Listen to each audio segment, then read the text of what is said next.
नमस्कार, मैं हूं Pankaj Kumar. TV 9 digital platform पर आपका स्वागत है। आज राजशास्त्र में बात करेंगे कि बिहार में शराबबंदी को लेकर सरकार ने सबसे बड़े हथियार का इस्तेमाल कर ही लिया। जी हां, मैं हथियार इसलिए कह रहा हूं क्योंकि इनका इस्तेमाल जिस विभाग में भी हुआ है वहां लोगों में हड़कंप मच गया है। सबसे पहले जब शराबबंदी कानून लागू किया गया था तब भी इन्हें साल 2016 में उत्पाद विभाग का प्रधान सचिव बनाया गया था।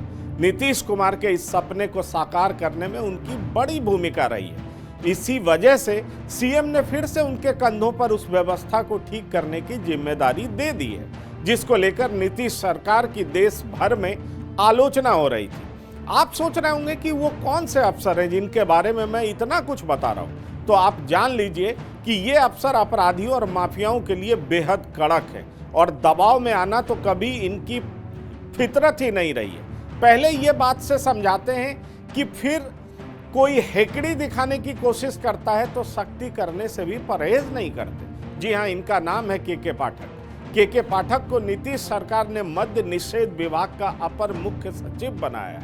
के पाठक के विभाग में आने के बाद से ही हड़कंप मचा है। पाठक बिहार के पड़ोसी राज्य यूपी के बलिया के रहने वाले हैं। बेहद अनुशासित और सख्त के पाठक को बॉडी बिल्डिंग का गहरा शौक है। कानून को कैसे जमीन पर सख्ती से उतारना है, ये किसी अधिकारी को इनसे सीखना चाहिए।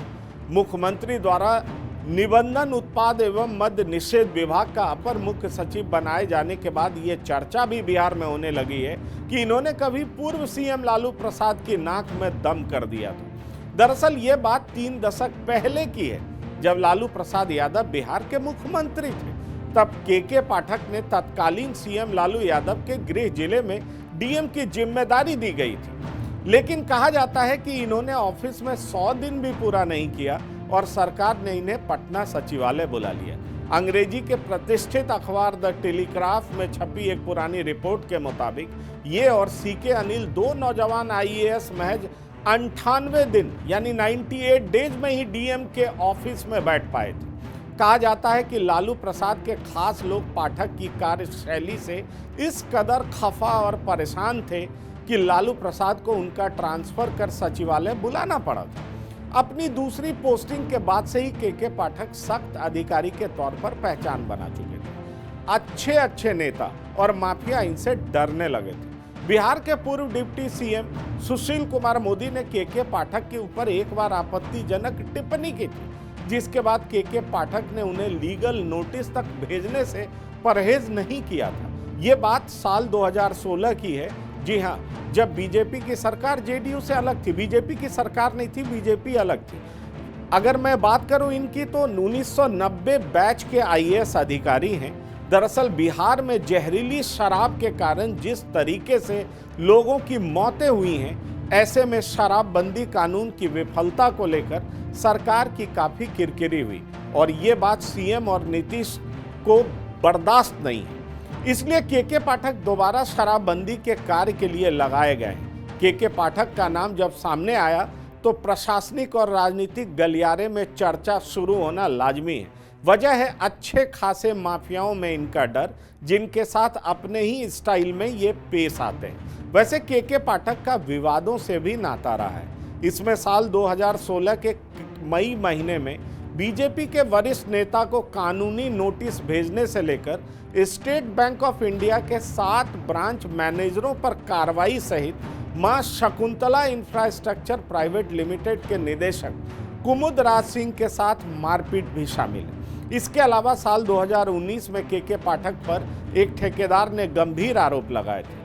तब वो नीतीश सरकार में लघु सिंचाई विभाग के प्रधान सचिव के पद पर थे। उस दौरान आईएएस अफसर पर मां शकुंतला इंफ्रास्ट्रक्चर प्राइवेट लिमिटेड के निदेशक कुमुद राज सिंह ने लाठी से पिटाई और रिवॉल्वर से जान से मारने की धमकी देने का आरोप लगाया था। लेकिन शराबबंदी को सफल बनाने के लिए के पाठक को उत्पाद एवं मद्य निषेध विभाग के अपर मुख्य सचिव बनाया जाना बेहद महत्वपूर्ण माना जाता है। बिहार में शराबबंदी लागू होने के बाद साल 2016 में के पाठक को ये जिम्मेदारी दी गई थी, लेकिन बाद में उन्हें इस पद से हटा दिया गया। अब एक बार फिर के पाठक के कंधे पर बिहार में शराबबंदी को सफल बनाने का जिम्मा होगा। उनकी नियुक्ति पर विपक्षी पार्टी आरजेडी ने सवाल भी उठाए। हाल के दिनों में बिहार के पश्चिमी चंपारण, गोपालगंज और मुजफ्फरपुर में जहरीली शराब पीने से 40 से अधिक लोगों की मौत हो चुकी। वहीं इस साल राज्य में जहरीली शराब पीने से कुल 90 लोगों की मौत हो चुकी। विभागीय आंकड़ों के अनुसार अप्रैल 2016 में राज्य में पूर्ण शराबबंदी लागू होने के बाद जहरीली शराब से हुई मौत का पहला मामला गोपालगंज में हुआ, जहां 19 लोगों की मौत हुई थी। पूर्ण शराबबंदी लागू होने के बाद से राज्य में अब तक कुल 125 लोगों की मौत जहरीली शराब पीने से हो चुकी है। जाहिर है, प्रशासनिक तौर पर विफलता के मद्देनजर सीएम नीतीश कुमार ने अपने तुरुप के इक्के का इस्तेमाल कर दिया है, जो राज्य में शराबबंदी को लेकर माफियाओं और सफेद पोशों की नाकों में दम कर उन्हें कानून का सबक सिखाने में कोई कसर नहीं छोड़ने वाला है। तो इसलिए इनके नामों की जोरदार चर्चा हो रही है और इन्होंने कार्यभार संभाल भी लिया है। तो जाहिर है, ये उम्मीद की जानी चाहिए कि बिहार में पूर्ण शराबबंदी लागू हो सकेगा और खास तौर पर जहरीली शराब जो बिकने का दौर वहाँ पर शुरू हो गया, कुछ लोगों की मौत भी हुई है, वो पूरे तरीके से बंद हो जाएगी। तो आप बने रहिए TV9 डिजिटल के साथ। राजशास्त्र में फिलहाल इतना ही। धन्यवाद, नमस्कार।